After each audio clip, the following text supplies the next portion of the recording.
Welcome to the Slop Temple. We pray this video helps. You'll need edit access and a destination page or database ready. Start by making a template block or template button target. This is what the button will duplicate.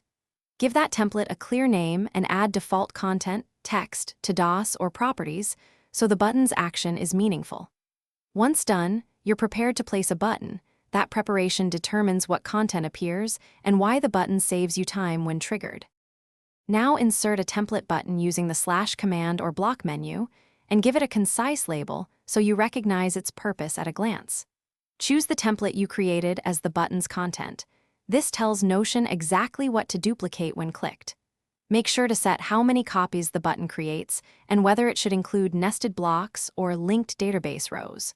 Once configured, the button will replicate your prepared template reliably.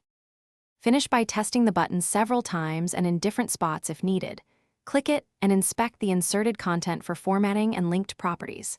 If you see missing elements, return to the template and include those blocks explicitly or fix relation fields. Make sure nested blocks are inside the template so they copy.